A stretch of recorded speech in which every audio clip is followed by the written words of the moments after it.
Salut tout le monde, j'espère que ça va pour vous. J'aimerais vous demander si vous avez déjà vécu des échecs dans votre vie, des échecs sportifs, professionnels, amicaux, amoureux. Je pense que oui, et comme tout le monde en fait. Et si je vous disais qu'échouer c'était en fait une étape naturelle vers la progression. Et si cette phrase vous intrigue, alors cette vidéo elle est faite pour vous. Je me présente, moi c'est Camille, je suis préparatrice mentale et je vous aide à transformer votre stress en énergie et vos échecs en opportunités en force. Mon but c'est de vous aider à muscler votre mental pour que vous puissiez booster votre quotidien et retrouver le sourire. Avant de commencer, j'aimerais vous partager ma petite expérience personnelle avec l'échec. J'ai longtemps cru que l'échec ça voulait dire que j'étais pas à la hauteur, que j'étais pas faite pour ça. C'était très souvent ça la croyance, que j'étais pas faite pour ça. Pour ceux qui le savent, je suis cavalière et j'ai arrêté la compétition pendant plus de 4 ans avec mon cheval parce que j'ai enchaîné élimination sur élimination et même quand j'étais pas éliminée, je vivais vraiment la situation comme un échec parce que je prenais aucun plaisir. Et donc je me suis dit que j'étais pas faite pour ça, qu'on allait arrêter le massacre, alors qu'au final, en travaillant un petit peu sur moi, je me suis rendu compte que j'avais beaucoup de choses à améliorer et que je pouvais tout à fait retrouver le sourire en selle. Et en travaillant sur moi, je me suis rendu compte que l'échec c'était pas une fatalité, c'était juste un message, un coach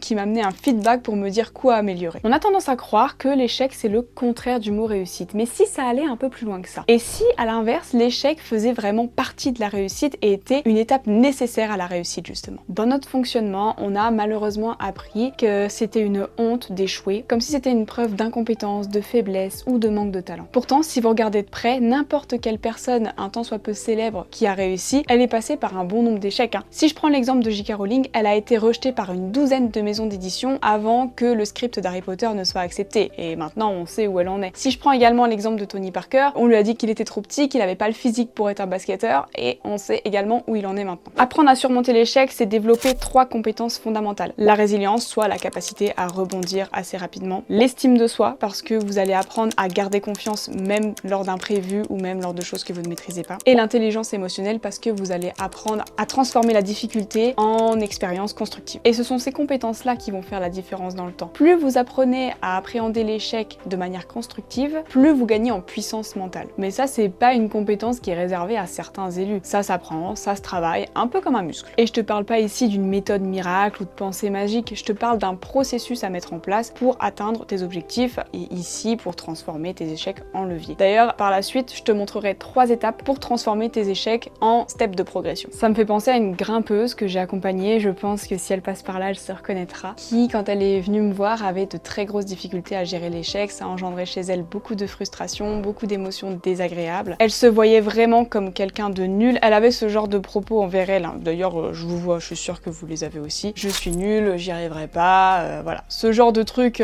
assez horrible à dire envers soi, parce qu'on se le rappelle, le cerveau entend tout ce que vous dites. Et du coup, sa difficulté à gérer l'échec, ça l'emmenait vers de l'auto-sabotage petit à petit, une grosse perte de confiance en elle, elle stagnait en fait, elle n'arrivait plus à progresser. En travaillant ensemble, elle a appris à dissocier l'échec de sa valeur personnelle, à comprendre que c'est pas parce qu'elle n'arrive pas à un mouvement que ça veut dire qu'elle est nulle et qu'elle est une mauvaise personne et tout l'enchaînement que ça induit, mais elle a appris à observer que chaque expérience, chaque situation vécue comme un échec pouvait cacher des axes d'amélioration, des axes de progression qu'il fallait juste les décortiquer, peut-être redécomposer, peut-être retravailler un mouvement plutôt qu'un autre, voilà, bon je vais pas vous refaire tout ce qu'elle a travaillé en 3 mois avec moi, mais en l'occurrence maintenant ça va mieux. Voici donc les 3 étapes pour transformer les échecs en levier de progression. La première, c'est d'accueillir ce que vous ressentez, d'accueillir les émotions que vous ressentez. Ce n'est pas une faiblesse d'être frustré, en colère ou triste. Ce sont des émotions qui sont naturelles et qui sont des messagères de quelque chose à améliorer, à modifier. Et les reconnaître, c'est le premier pas vers la transformation. Deuxième étape, c'est d'observer ce que l'échec vous révèle. Qu'est-ce qui vous renvoie? Est-ce que, si je reprends mon exemple, la dernière fois que je suis tombée en concours et que du coup j'ai été éliminée, qu'est-ce que ça a révélé? Que j'avais les épaules un peu trop penchées en avant et que dans ma courbe, mon cheval n'avait pas assez d'impulsion, de mouvement en avant pour aller sauter. Analysez techniquement ce que l'échec vous révèle. Après, ça peut être transposé dans d'autres domaines. Est-ce que si vous avez échoué un examen, peut-être que c'est parce que vous n'aviez pas assez travaillé, ou peut-être que c'est parce que vous perdez vos moyens à cause du stress, voilà. Il faut identifier ce que l'échec révèle. Troisième étape, on redéfinit un objectif grâce à ce que vous avez appris de l'étape numéro 2. En fait, il faut que vous établissiez un plan d'action. Si je reprends mon exemple, j'ai échoué